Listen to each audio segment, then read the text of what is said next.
वहां अलग अलग बातें की। अब आते हैं कि बेनिफिट्स एंड चैलेंजेस, जेनेरिक मुद्दे लिखने हो।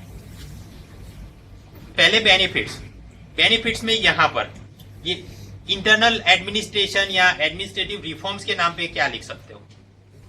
फर्स्ट थिंग, सारी एडमिनिस्ट्रेटिव प्रोसेसेस ऑटोमेटेड हो गई, काम का आप डेलीगेशन आसानी से कर सकते हैं, जो हायरार्की है वो फ्लैट हो गई, तो इंफॉर्मेशन जल्दी से ऊपर जाएगी, डिसीजन मेकिंग फास्ट होगा। So work is finished in less time.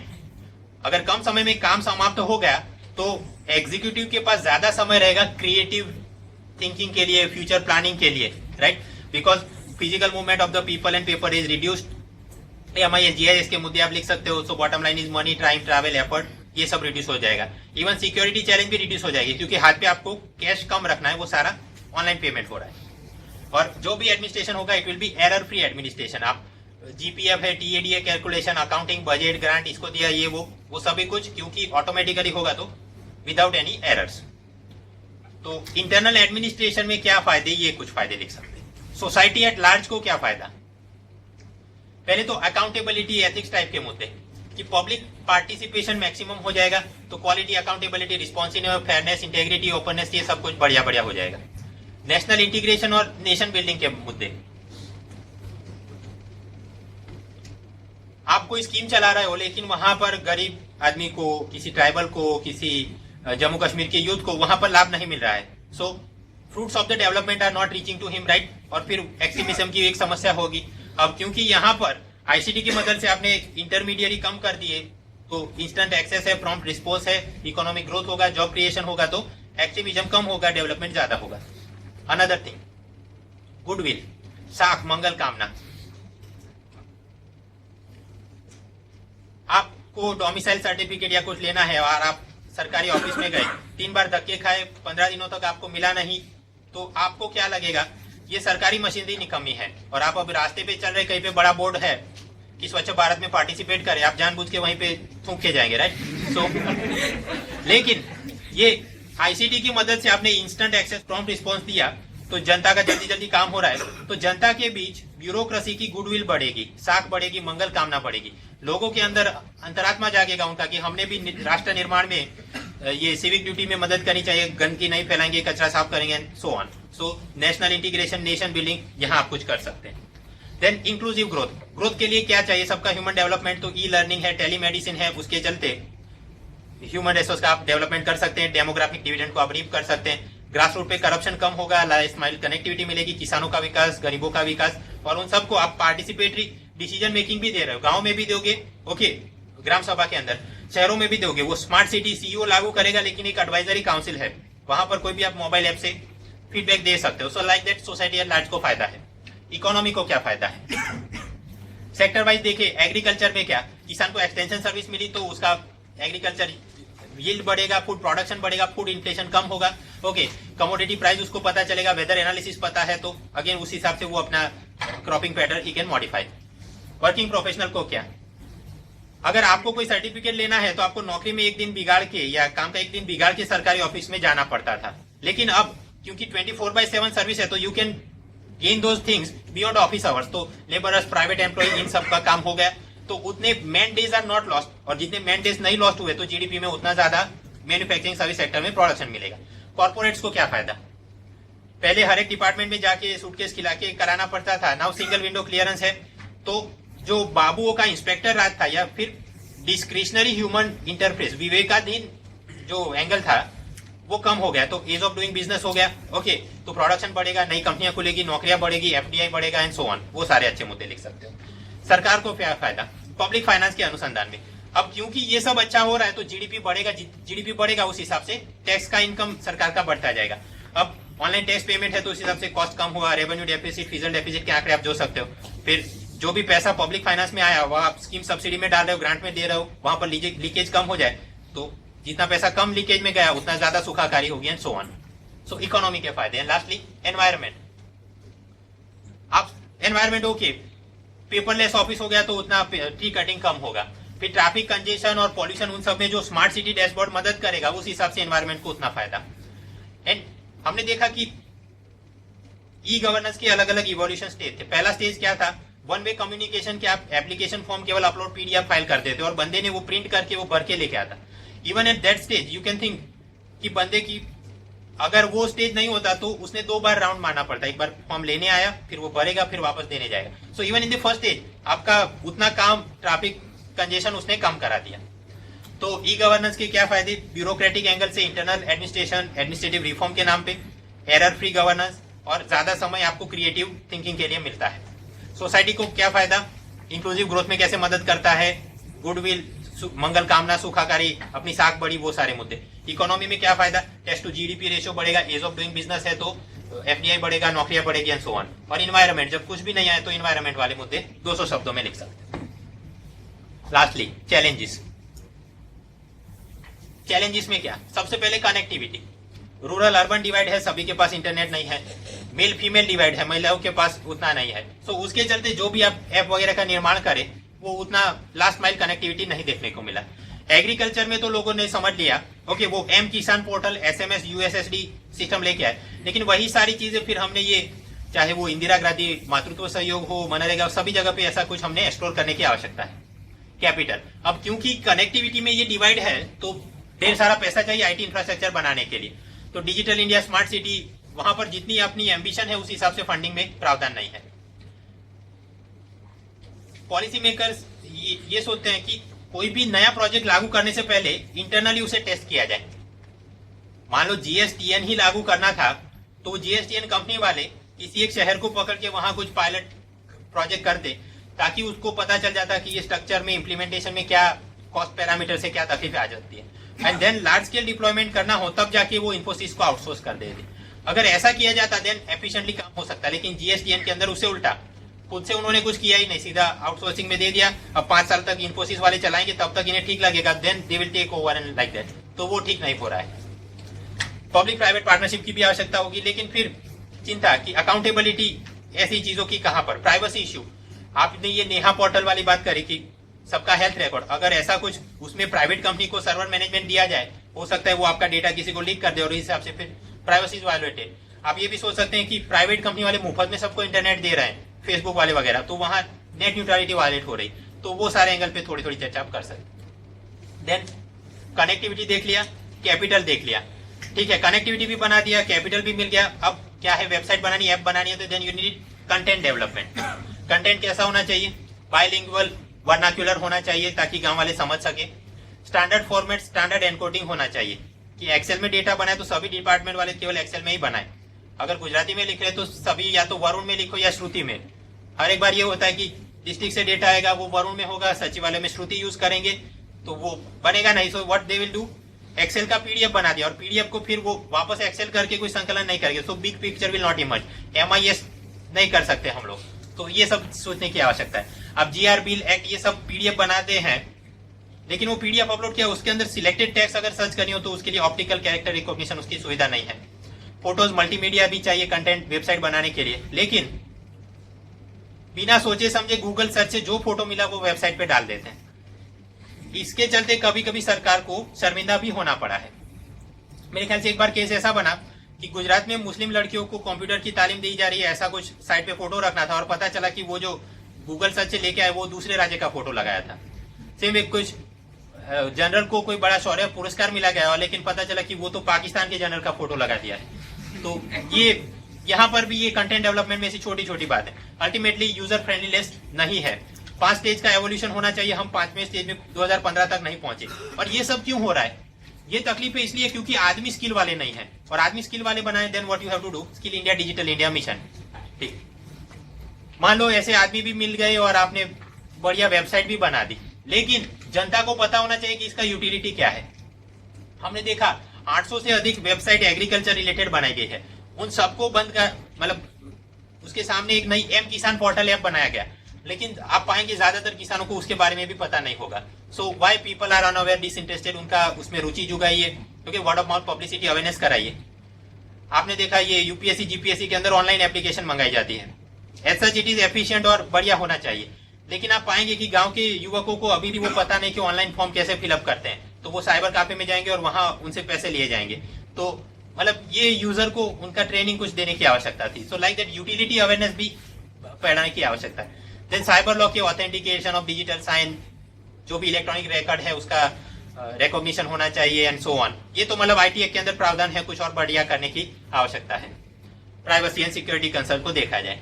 Then complain and feedback, हर एक वेबसाइट के ऊपर कंप्लेन का आपने पोर्टल वगैरह तो बना के रखा है, बट वहां पर फॉलो अप एक्शन क्या हुआ, अगर वो अधिकारी ने काम नहीं किया तो उसको सजा मिली कि नहीं, ये पता नहीं चल रहा है। आरटीआई आप ऑनलाइन फाइल कर सकते हो, लेकिन सीआईसी अपील के लिए तो वापस ऑफलाइन प्रिंटिंग से ही एफिडेविट भिजवाना पड़ता है। सो वो सब अभी और इंटीग्रेशन की आवश्यकता है। And most biggest problem is official mindset. सरकार के अंदर पीसी फिट किए गए हर एक ऑफिस के अंदर, लेकिन आप पाएंगे कि वो पीसी का क्या यूज है। They are glorified electronic typewriters. File बनाएंगे वहां पर, लेकिन प्रिंट करा के वो डॉकेट शीट में लेके ऑनलाइन नहीं, पेपर पे ही साइन लेने जाएंगे। एंड दूसरा, कई जगह पे आप पाएंगे कि कंप्यूटर इतने फटीचर हैं, वायरस है, उसको अपग्रेड नहीं किया जा रहा है, तो अगर आदमी मतलब अफसर चाहे तो भी यूज नहीं कर पा रहा है। सो देन ठीक है, तो पहले तो इनको कोई स्किल हमने देनी चाहिए। ओके, स्किल के लिए उन्हें तालीम के लिए कहीं पे भेजा जाए। लेकिन आप पाएंगे कि डिस्ट्रिक्ट एडमिनिस्ट्रेशन में डिस्ट्रिक्ट की स्टाफ की बहुत शॉर्टेज है, और खास करके जब भी ये इलेक्शन सीजन आ जाए या हार्दिक पटेल आ जाए तो मारामारी हो जाती है। तो अगर उस वक्त उन स्टाफ को कहीं तालीम में भेजना हो, आप नहीं भेज पाते, तो अब वो तालीम में गए नहीं तो उनका स्किल अपग्रेडेशन होगा ही नहीं। तो अगर वो चाहे तो भी वो टाइपराइटर के स्वरूप में ही यूज कर पाएगा, वो नहीं सोच पाएगा कि एक्सेल में ऐसे सम भी कर सकते हैं या एक्सेल के अंदर ऐसा डेटाबेस मैनेजमेंट हो सकता है। ओके, आगे ये उसके सामने सरकार ने ये सोचा कि सबके लिए कंप्यूटर ट्रेनिंग और उसका exam CCC plus exam compulsory कर दे प्रमोशन के लिए, राइट। अब इसका प्रयोजन ये होना चाहिए कि भाई ओके, तो सभी बड़े चाव से सरकारी एम्प्लॉय जाके वो तालीम तैयारी करे और कुछ करे, लेकिन ऐसा नहीं हो रहा। दो कारण से, एक तो उनका माइंडसेट ऐसा है कि कौन परीक्षा की तैयारी करे, और दूसरा वो तैयारी करना भी चाहे लेकिन उस पर ये इलेक्शन सीजन और फायर फाइटिंग के चलते वो तालीम लेने जा नहीं पाता। तो अल्टीमेटली हम पाते हैं कि ऐसे सीसी प्लस एग्जाम वगैरह में करप्शन और चीटिंग हो रहा है, बजाय इसके कि तालीम दी जाए। देन मान लो ये सभी चीजों से लड़के भी किसी क्लर्क ने सब कुछ समझ लिया और वो अब ई ऑफिस पोर्टल पे काम करना शुरू करता है, तो वो अपना डीए या लीव एप्लीकेशन वहां फाइल करेगा। ओके, लेकिन पता चलेगा कि उसके क्लास 1 2 ऑफिसर ही वो ई ऑफिस अपना कंप्यूटर खोल के देखते ही नहीं है, तो अब उसकी लीव अप्लाई एप्लीकेशन मंजूर नहीं हो रहा है, तो again he will take print out and back to the paper files. तो मतलब क्या करना चाहिए, अफसरों ने ही what they are preaching they have to practice. अब ये कुछ समस्याएं हैं। GS4 में हम केस स्टडी कुछ लिख रहे हो, तो मैंने एक बात करी, ई गवर्नेंस के बारे में आप लिख सकते हैं, बट अगेन ध्यान ये रखना है कि माइंडसेट बदलना है। दूसरा, सरकारी मशीनरी में ये सब कुछ करना है अगेन, लेकिन वहां पर भी माइंडसेट बदलना है। तो आप क्या क्या मुद्दे लिख सकते हो फॉर GS4। सबसे पहला, ऐसी कोई केस स्टडी दी जाए कि आप कहीं कुछ नहीं, आप कलेक्टर बन के गए हो और वहां पर कोई ऐसा मॉड्यूल है लेकिन लोग उसको यूज नहीं कर रहे हैं, या फिर कि आप कुछ करना चाह रहे हो और नहीं हो रहा है, तो जो स्टाफ की तरफ से, क्लर्क की तरफ से रेजिस्टेंस आ रहा है, आप उसे कैसे बदलेंगे। वो ज्यादातर क्लर्क आपको यही बोलेगा कि सर ये चीज हमने पहले भी ट्राई की थी, ये ऑफिस वाला, लेकिन वो नहीं चला। तो उस वक्त आपने कोवर्शन नहीं करना है, आपने उसे ये धमकाना नहीं है तो तुमको करना ही पड़ेगा। You have to show curiosity कि भाई क्यों काम नहीं किया था पहले, तब वो आपको बताएगा कि पीसी हमारा नहीं चल रहा था, या फिर कि पहले जो अफसर थे वो खुद का पीसी नहीं खोल के देख रहे थे तो हमें प्रिंट करके लेके आना पड़ता है। Okay, so you have to reframe the resistance और amend the mindset like that. Second, इस प्रकार से आप सभी लोगों को ऑफिशियल ऑफिस मेमो दे दूंगा, मैं आपके एसीआर बुक में लिख दूंगा अगर नहीं काम किया तो, इस प्रकार धमकाने की बजाय इनफॉर्मल पर्सनलाइज कम्युनिकेशन करे, जो जिस विभाग में है उस प्रकार से उस एम्प्लॉय को बताए कि आपके काम में ये कैसे मदद कर सकता है। ओके, उस प्रकार की उसे कस्टमाइज ट्रेनिंग दिलाए। फॉर एग्जाम्पल, अगर टैक्स में कोई काम कर रहा है तो उसके लिए शायद एक्सेस एंड एक्सेल ज्यादा उपयुक्त हो कंपेयर टू की पावर पॉइंट ट्रेनिंग देनी है, तो कस्टमाइज ट्रेनिंग उसे देनी चाहिए। And lastly, empathize. आप कलेक्टर हो, आपका नीचे एक पीए होगा, राइटर होगा, अब वो चाहे क्लास 3 हो तो भी उसका दबदबा ऑफिस में क्लास 2 क्लास 1 जैसा होगा। क्यों? क्योंकि सारी जो भी पेपर फाइल है वो सारी उसके थ्रू ही रूट होके आपके पास आएंगी। ओके, हो सकता है वो बिल्कुल करप्ट ना हो, ईमानदारी से काम करता हो, लेकिन फिर भी उसको मजा तो आता ही होगा अपने स्टेटस का कि सब कुछ, अगर किसी ने अपॉइंटमेंट लेना है, फाइल लेनी है तो मुझसे पूछ के जाएगा। मैं अगर लॉबी में घूमता हूं तो सभी खड़ी लोग के मेरे को सलाम मारते हैं लाइक दैट। अब अगर ये ई ऑफिस मॉड्यूल आ गया, स्वाभाविक है क्लर्क की सीधी फाइल कलेक्टर को पहुंच जाएगी, ऑनलाइन फाइल ट्रैकिंग सिस्टम है, तो ऐसे लोगों को फिर बीच में मजा नहीं आएगा, because they will think like मेरा स्टेटस चला गया। हम इतने साल से क्या जग मार रहे थे, हमारे एक्सपर्टीज का कोई यूज नहीं हो रहा है। सो ऐसे लोग फिर कुछ ना कुछ टांग अड़ाने की कोशिश करेंगे। सो केस स्टडी में अगर ऐसे कोई लोग बताए जाएं तो उनके साथ क्या करना है, उन्हें भी धमकाना है, कोवर्सन करना है, तुम्हारी एसीआर बिगाड़ दूंगा, सर्विस बुक में लिख दूंगा, सस्पेंड कर दूंगा। नो, यहां पर उनके साथ आपने एम्फेथाइज करना है, क्योंकि वो गलत कर रहे हैं, तब हो तो बराबर है, आप सजा करो। यहां पर कि मेरा स्टेटस एक्सपर्टीज चला गया, सो साइकोलॉजिस्ट नहीं बना, केवल एम्फेथाइज नहीं, ये तो बराबर है, लेकिन अब क्या करें, चलना है आगे लाइफ। तो ई गवर्नेंस, उसके फायदे हमने देख लिए, इंटरनल एडमिनिस्ट्रेशन में क्या थे, इकोनॉमी में क्या फायदे, सोसाइटी एट लार्ज को क्या फायदे, और कुछ नहीं आया तो इन्वायरमेंट में क्या फायदे। फिर चैलेंज की बात कर रहे थे, कनेक्टिविटी की चैलेंज, कैपिटल की, कंटेंट डेवलपमेंट की, साइबर लॉ, कंप्लेंट की, यूटिलिटी अवेयरनेस एंड बाबू का माइंडसेट बदलना है। अब ऐसा भी नहीं है कि सरकार कुछ नहीं कर रही है, सरकार डिजिटल इंडिया मिशन लेके आई, ये चीज हम L7P5 पावर पॉइंट में कवर कर चुके हैं। ठीक है कि ये अमृत महोत्सव और ये सारी चीजें थी, वहां पर हर एक जगह आईटी की आवश्यकता थी, तो डिजिटल इंडिया मिशन के नाम पे 2019 तक ब्रॉडबैंड हाईवे बनाएंगे ताकि स्पीड बढ़ जाए, पब्लिक इंटरनेट एक्सेस पॉइंट हर एक सिटी के अंदर वाईफाई की सुविधा वगैरह करेंगे, सबको यूनिवर्सल मोबाइल कनेक्टिविटी देंगे। ई गवर्नेंस में ये ई ऑफिस और ऐसे बिजनेस प्रोसेस इंजीनियरिंग करेंगे। ई क्रांति मॉड्यूल के नाम पे education, health care, farming, justice, financial inclusion, securities के अलग अलग मॉड्यूल बनाए जाएंगे। फिर सभी को इन्फॉर्मेशन टू ऑल दी जाएगी, सोशल मीडिया में प्रेजेंस बनेगी, माईगोव के जरिए आप फीडबैक दे सकते हो। 2020 तक हम टारगेट करेंगे जीरो इंपोर्ट, सभी आईटी हार्डवेयर जो भी हो, सेट टॉप बॉक्स हो, micro ATM, electronics, energy meter, smart card, इनका भारत के अंदर ही प्रोक्योरमेंट, प्रोडक्शन वो सब चलता रहे। तो उसके लिए make in India, skill India, Atal Setu, Mudra, इन सब के बीच में कन्वर्जन हम लाएंगे।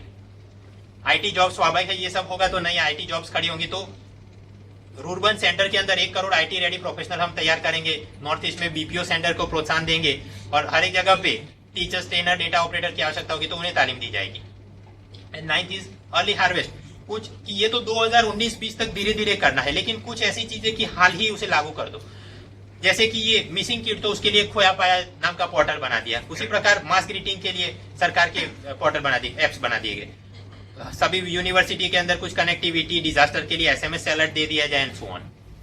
तो इस सभी चीजों से अगर कोई सवाल निकल सके कि ये भारत के अंदर जो डिजिटल डिवाइड है, या इंडिया भारत का डिवाइड है, या रूरल अर्बन का डिवाइड है, उसे कम करने में आईसीटी या ई गवर्नेंस या डिजिटल इंडिया मिशन कैसे मदद कर सकता है, या फिर कि भारत का डेमोग्राफिक डिविडेंड अगर रिप करना है तो अपनी जो भारत की सोसाइटी है उसे डिजिटली इंपावर्ड करना पड़ेगा और अपनी जो इकोनॉमी है उसे नॉलेज इकोनॉमी बनाना पड़ेगा।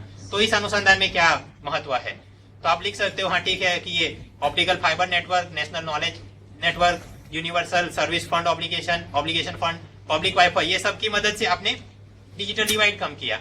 ई क्रांति की मदद से आपने rural Amnesty, urban Amnesty rural area में दे दी।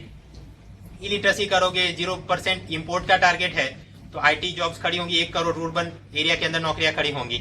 और हर एक 9 पिलर से आप थोड़ा थोड़ा लिख दो, एंड रिजल्ट क्या होगा, डिजिटली इंपावर्ड सोसाइटी है, नॉलेज इकोनॉमी बन गई, तो पैसा, जीडीपी बढ़ेगा, एमनेस्टी बढ़ेगी, पर कैपिटा इनकम बढ़ेगी एंड सो ऑन। फिर कुछ और सवाल पूछे जा सकते हैं GS2 ई गवर्नेंस में या GS3 इंक्लूसिव ग्रोथ में, कि innovate the major essential for ICT enabled citizen service delivery mechanism.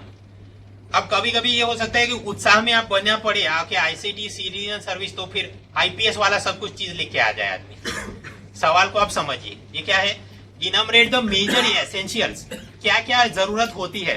जरूरत क्या होती है, सबसे पहले कनेक्टिविटी चाहिए, फिर कैपिटल चाहिए, कंटेंट चाहिए, बाबुओं का माइंडसेट बदलना है, राइट, फिर यूजर को यूटिलिटी बतानी है, ये सारे एसेंशियल है। तो ऐसा जवाब आपने फ्रेम करके लिखना पड़ेगा।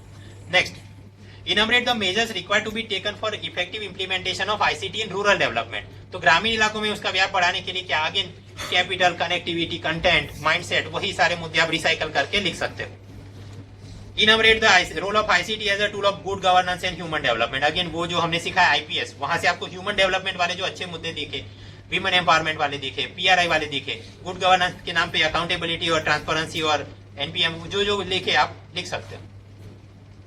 अब पिक्चर यहाँ खत्म नहीं होता, कुछ और भी चला है, OTT, over the top services. SMS आप भेज सकते हैं, आप व्हाट्सएप के जरिए भी मैसेज भेज सकते हो। तो एयरटेल की एसएमएस की कमाई कम हो गई, तो वो अब बोलते हैं कि हम व्हाट्सएप पे चार्ज करेंगे, so on. That was the controversy. फिर नेट न्यूट्रलिटी की चल रही थी। ऐसे जो जो मुद्दे आप सर्च मार के जो भी मटेरियल है उससे देख लेना। So like that e governance में हमने मॉडल देख लिए, इवोल्यूशन देख लिया, उनकी एप्लीकेशन आईपीएस देख लिया, बेनिफिट्स चैलेंजेस देख लिया।